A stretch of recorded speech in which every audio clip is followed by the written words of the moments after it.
Most people looking at North County put San Marcos in one bucket, the more affordable inland suburb, and that's not exactly wrong, but it's also not the full picture, because depending on where you land in San Marcos, you could be looking at an older neighborhood that still gives you some real value. You could be looking at a newer master plan community that prices start to creep up a little bit, not as much as coastal, but they are starting to go up, especially in the southern part of San Marcos. There's also a lake community here, which is pretty unique for a lot of other areas in San Marcos. Feels like its own little world. And then you also have some brand new construction going up right now around basically where the center of San Marcos is going to be in the future. So today we're breaking down what San Marcos actually costs, how the city really splits, the catches buyers need to know before they actually commit to moving here, and the new development and what that's all about and how it's going to change the way people look at San Marcos in the coming years. Before we get into San Marcos, just a quick introduction if this is your first time here. I'm Cassidy, the guy you just saw is Chris, and we've been real estate agents here in San Diego for a very long time. And we are also living here. So we've grown up here in San Diego.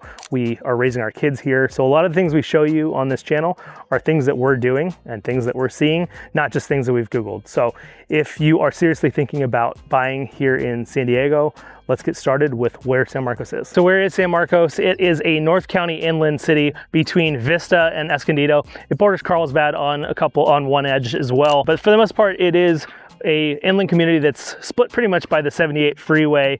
You've got the southern portion being the 92078 zip code. That's gonna have a lot of your like newer master plan communities, your Rancho Tesoro, your San Alejo Hills, some new construction in there as well. Cal State San Marcos is in there. So a lot going on in kind of that southern portion, and a lot more in since like early 2000s that whole area has grown a ton. The section that we're in right now, we're at Woodland Park, and this is 92069. This is the part of San Marcos that's been around a lot longer. You've got a little less master plan. You've got Richland, which is a community kind of just around here. You've got Santa Fe Hills, which is a master plan community, but just a little bit older, kind of on that northwest portion of San Marcos. So it is definitely split in two with just the kind of the styles of what you're getting in San Marcos, where you've got kind of some more defined neighborhoods like San Alejo Hills on the southern portion, and a little less of that kind of defined. We say Richland is this area that we're kind of in now, but that's a big area, and then it kind of goes into Twin Oaks and kind of into some other neighborhoods. So a little less definition of where neighborhoods start and stop here in the north section, where it's really defined in the southern portion. So the important part is kind of finding your pocket, and we've helped a ton of clients here in San Marcos find kind of that area that best fits what they're looking for, and then you can kind of dive in a little bit deeper and find that area that you want to live in. And then San Marcos, if you're trying to get to some of the kind of the main San Diego amenities, downtown and the airport, you're looking at a little bit of a drive. It's a little bit further from here, especially because we're not right next to the 5 freeway. Takes a little bit of time to get there. And then beaches, there's a ton of options. So North San Marcos, you're probably going to maybe Oceanside or like the North Carlsbad beaches, or if you're in like San Alejo Hills, you might be just flying over the hill and going to Ponto. Really easy to access, even though it is not a coastal town. And one other neighborhood that's pretty unique to San Marcos is Lake San Marcos. And this is a master plan community from the 60s, 70s. It was all built around this lake that's in the center. It's not a lake you'd think in other parts of the country. You can't swim in it, but you can take like pontoon boats out. You can go fishing. They have a cool water display in the middle of it. And there's a ton of like amenities around it. So there's a hotel, there's restaurants, and 2 really great golf courses. Actually, Chris and I both grew up playing. Definitely a cool option if you're looking forward to something a little bit different. And real quick, before we get into why buyers actually like San Marcos and choose San Marcos, if you are in that phase where you're trying to choose between maybe San Marcos or Vista or some of the surrounding areas, and you want to know what you could get for your money, that's exactly what we do right here every single day. We help people buy homes right here in San Diego. So if you are seriously thinking about buying a home right here in San Diego and you don't want to end up in the wrong spot, reach out early, whether it's a month out or a year out. We got your back when making the move here to San Diego. So why do buyers and people moving right here like San Marcos? It's not that coastal town, right? It's not downtown Encinitas where you have the coastal vibe, or Carlsbad Village, or any of those spots, but that's exactly why a lot of people like it. And once you get back here, you got a lot more options. Like Cassidy mentioned earlier, not only options in neighborhoods, in areas, in houses, in price points, all of that. So whether you're looking at a starter condo at a more affordable price or a master plan community, brand new house, move-in ready, don't have to do anything, San Marcos has all of that. And that's one of the trade-offs, right? You're further inland. Typically how it works here in San Diego, the further inland you get, the more affordable it gets, Coastal cities, a lot more. Once you get inland, a lot more bang for your buck. And that's one of the reasons, right? A little more yard maybe, a little more house maybe, and more styles of different kinds of neighborhoods and such. Plus, you got the amenities. San Marcos is growing right now. Right now where we're standing is one of the newer trails here, and certain parts of San Marcos do have trails. If you guys want to know where they are, hit us up. We'll tell you exactly what neighborhoods those are. But we're at the Creekside project. This whole area used to get flooded out in big rains. They built it out, they've added bridges, they've added a few trails here, but certain other areas too. There's another neighborhood right where I'm looking right here near Double Peak, where it's got 18 miles of trails. So amenities, trails in the San Marcos website, they call it San Parcos because there's a ton of parks here, and there's a few new parks coming. Right where I'm looking right now is the Hill District. It's a brand new community that's being built right now. There's a new park going in there. Kind of down San Marcos Boulevard, I'm pointing this way because it's down that way, is another park going in with a brand new community. So you got the parks. Golf, yeah, you got a little golf. Cassidy mentioned Lake San Marcos. You also have Twin Oaks. So you get a little bit of that golf course community in certain parts as well. And then you have the convenience. San Marcos Boulevard is the main drag where you have big shopping centers here. You have another one on the other side of town. And then you have the shops you need, the stores you need, the grocery stores, the little places to eat. That's one thing that's about San Marcos. It's not a food heaven. So if you're moving here for food, I don't know, certain parts of San Marcos are not going to be your best option, but there are more places coming. Like I said, there's some local favorites. Any locals watching this, drop in your favorites right down below. We want to hear from you guys and what places you're digging. And then in most parts of San Marcos too, you also have easy access to the 78 freeway. So the 78 is the main thoroughfare going through. Now it's a little bit harder to go north and south because you have to go east to the 15 freeway. You have to go west to the 5 freeway if you're going, you know, down the airport, if you're going up to Temecula, if you're going to Orange County, any of those, you're gonna have to go different directions. But the 78 right in the middle of town. So north is 92069, where we are right now, 92078, and the 78 basically splits it in half. And a lot of places, you're 10, 15 minutes from that freeway. And before we get into the cost and what it costs to live here right now, and housing prices and all that kind of stuff. One other thing is actually two other things. Schools. Schools have become a big part of why people are liking San Marcos. A lot of the schools have seen major renovations over the past, well, few years. Some over the past 15 years or so, there's been brand new schools with a few new schools potentially in the works down the line as they build out San Marcos. So go check it out, radianschool.com, all that kind of stuff. But it really comes down to the programs within those schools and, you know, a neighborhood school, how close you are to the school. Some people like walkability to schools, so all that comes into play. The other thing that we're seeing a little bit more growth in is the infrastructure for healthcare. Kaiser Hospital just got built over here, just in Escondido, right over the border. There's Palomar Hospital. So, and there's a few more scripts in the works, not a hospital, but more of a medical center. And so as time has gone on and as we go into the future, you'll probably see more and more of that kind of stuff coming up here. But what does it actually cost? So this is where things could get a little bit interesting because citywide, it can feel like a better value than the coast, but it's not necessarily cheap anymore. And the real story, like we mentioned before, is the split between north and the south. So North San Marcos, 92069, a lot of single family homes, a lot of those older single family homes with, you know, there are some tract neighborhoods too, but smaller, a little more traditional housing stock. You're looking at median price about $975,000. When you go to Southern San Marcos, 92078, that's where you're finding some of the bigger homes, some of the newer construction, some of these brand new master plan communities. Median price jumps quite a bit on that side. You're looking at $1.25 million. So it's quite the difference than Northern San Marcos to Southern San Marcos. And there is a reason for the gap. Like I said, Southern San Marcos, that's where the build out's going. That's where you're gonna find newer construction, bigger homes, brand new homes, master plan communities. And that North City build out's adding to some of the premium right here where we are in Southern San Marcos right now. For buyers, San Marcos can look like a value city compared to the coast.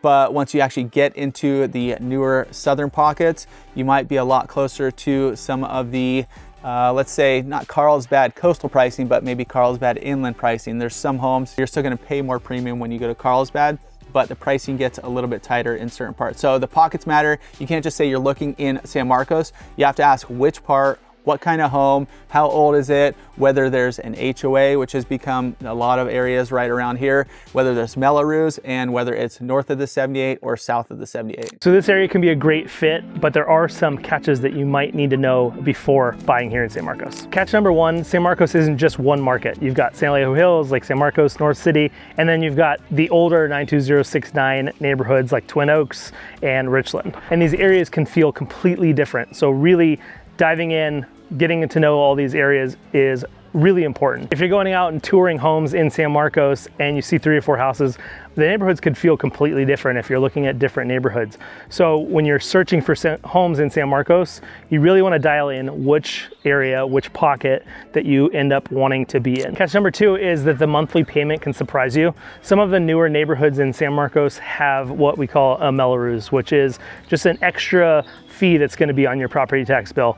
Obviously, you're going to know property taxes, you're going to find out insurance, but Melrose is the one that definitely sneaks in there. When you're looking at just what that payment's going to be based on what you're paying, that Melrose is probably not going to be taken into account. So definitely a factor. It's going to be the newer neighborhoods like San Alejo Hills, Rancho Tesoro, the Hill District, Mission Circle. Those are going to be the ones where you're going to have that Melrose. A couple other neighborhoods here and there, but for the most part, those are the main ones. The third catch is North City is exciting, but it is definitely denser. So this is kind of where all the new growth, or the majority of the new growth, is happening in San Marcos. Got cool new shops, new restaurants, housing, a ton of really cool stuff, but it's got a lot more people. There's a lot more traffic. Parking is a little bit tougher. So some of those things are changing along with this exciting new part of San Marcos. So when you're picturing San Marcos, you're kind of thinking suburban, quieter streets. It's not really the case for like the Hill District, which is going to be a little bit more crowded with just all townhomes, and you're going to have a lot more commercial coming up and down that hill. So just when you're thinking about kind of that new exciting area, just think whether you want that quieter, more neighborhoody area or something where you can walk and get to some of these exciting new spots. Fourth catch is that the 78 can either make or break your daily life. And what we mean by that is just the highway here that kind of splits the 15 and the 5 freeway going, those are the north to south freeways. That's how you're going to get to them. And San Marcos doesn't have a huge job hub here. So for the most part, if you're not working from home or working remote, you're going to be commuting either down to Sereno Valley, down to downtown, a whole bunch of other areas, up to, even over to Carlsbad. You're still going to probably be jumping on the 78. So it's not the easiest freeway to navigate. They are making some changes kind of to that 5 freeway interchange, so that might help alleviate, but who knows when that will be done. But it's just something to consider if you are commuting. Maybe you want to choose where in San Marcos that might fit. The next catch is that some of those older value pockets, like where it's a little bit more affordable, are probably going to need a little bit more work. So as we talk about some of the newer San Alejo, Rancho Tesoro, a couple of the newer spots, you're not going to have to put in a lot of effort into like plumbing systems, HVAC, stuff like that. But if you're looking at Richland, Santa Fe Hills, even here Discovery, that's where we're at right now, you are going to have to put a little bit more money into the house unless it's been completely remodeled. The sixth catch is that it is inland, and that lifestyle trade-off from those coastal cities is real. You're not going to be walking on the beach every day. It's definitely warmer, although that warmer also is helpful. Like today, it's probably socked in on the coast, and it's been absolutely beautiful since like 8 o'clock this morning. Yes, it's a little bit warmer, but we get a little bit more sunshine, and there are a ton of people out here. Like I said, we're at Discovery Park right now, and you've got people walking the trail around the lake. You've got a ton of kids in the like the little kind of splash pad area over here. So you're not going to have that full-on beach lifestyle. It does not feel like a beach town like you do in Encinitas or Carlsbad or Cardiff, but it has its own positives. A lot of trails, a lot of parks, and a lot of ways to get outside. With all that on the table, let's talk about what's actually changing in the city right now. So if you are thinking about moving to San Marcos, you want to know what's changing, what's going on, what's the future of San Marcos look like. Right now, San Marcos is probably one of the biggest places in North County, San Diego, that's seen the most new construction, and a lot of that's taking place right now where we're at. You can see looking around, the Hill District is one of the bigger brand new communities right here in San Marcos. A few different sizes of homes, kinds of homes, a lot of that vertical living style, which is a lot what you see in new construction here in San Diego anyways. Mission Circle is another newer one right back here. Rancho Tesoro is not brand new, but it's within the last, 6-7 years. And then you have a lot of other places. San Alejo Hills didn't even exist when this came up. But let's talk about new construction and new happenings and the future right here in San Marcos. Not only is this new construction, but where we're gonna go next is Gonna be the new heart of San Marcos. It's called North City, and it's just like unbelievable build out. So right in this section of San Marcos, you have Cal State San Marcos, which was the school hub for, I think it's been here since 1989 or something like that. Around there, yeah, you saw some growth. It used to be a commuter school, then they started building it out for the students, and now they're just building it out to have more of a central hub. Yeah, some students, but also just a lot of apartments. There's the biggest apartment building that was built in San Diego, in North San Diego last year, was right there in North City. And one of the biggest things that San Marcos is lacking is a central hub, a downtown. You know, you go to the coastal cities, you have Coast Highway cutting through there. You have the Village in Carlsbad. Even in Vista, you have Main Street, which they've been building out over the last few years. But San Marcos wants Restaurant Row, which is actually a new, that's being redeveloped right now as well, with a new park, about 200 new townhomes. But that was like the central hub. That's where you're going on date nights. The movie theater's still over there, but that's down San Marcos Boulevard. Now, North City, right off Twin Oaks over here, is gonna be the new hub. And it's just such a huge change for San Marcos. Like, we've seen San Marcos change slowly, and then all at once. This, where we're standing right now, the Hill District, used to be a hill, used to be rural, used to be nothing out here. Now there's new construction. North City is gonna bring, as they build it out, there's a big, you know, master plan for that whole community. They're gonna build some more housing, some more apartments, a lot more retail, a lot more restaurants. There's already some really great restaurants down there right now. Buena Fraqueta is a local favorite. You have a sushi spot, Umami is right there as well. There's co-work space down there. You have Giraffe Republic over there, which is a big area. There's a Mesa Rim climbing gym over there, and it's just seen a ton of growth, like unbelievable. So as this goes out, as this all connects this part of the city, that is gonna be the big hub of San Marcos. That's where you're gonna see, they already have the farmers market down there. They already have other events like the makers market and kind of stuff throughout the year, but you're gonna see more and more things happen in this area of San Marcos as time goes on. So with all this change, all this growth, all this development, plus everything else we've told you about the older areas of San Marcos, the, you know, the amenities within San Marcos, who is San Marcos actually for? Let's get into that right now. So let's bring this all together. Who is San Marcos actually for? If you're not looking for that coastal vibe, if you want more parks and trails, a bunch of sunshine, definitely San Marcos. If you're looking for kind of that more coastal vibe, you're definitely gonna wanna go a little bit further west. This is not a beach town by any stretch of the imagination, but has a ton to offer. But if you're looking for a more affordable, San Marcos has got you. If you're looking for a little bit more of that master plan feel, San Marcos has a ton of options, from San Leo Hills to some of the older ones like Discovery. You've got a ton of options like San Marcos. You've got Rancho Tesoro. There are a lot of options here in San Marcos if you're looking for that community feel. Now, if you're looking for no HOA and no Melrose, San Marcos has a couple of spots, but not a ton. If you're looking for kind of bigger lots, bigger homes, San Marcos has a couple little spots, but there's not a ton. For the most part, a lot of the newer construction is gonna be smaller lots, and kind of that medium-sized home is a lot of what San Marcos has. And there are caveats to that. Obviously, there in San Leo Hills, you have some options in the estates and a couple other neighborhoods where there's some larger lots, larger homes, huge views. And if you're looking for kind of a lot of single story, a lot of like kind of ranch style, there are a ton of options in kind of North San Marcos where you can find that also. Now, if you're comparing San Marcos with a few other cities, you definitely want to check out our relocation guide, where we go through city by city, local area guides, give you neighborhoods within these cities, climate, schools, and everything in between. So go grab that, and we'll catch you on the next one.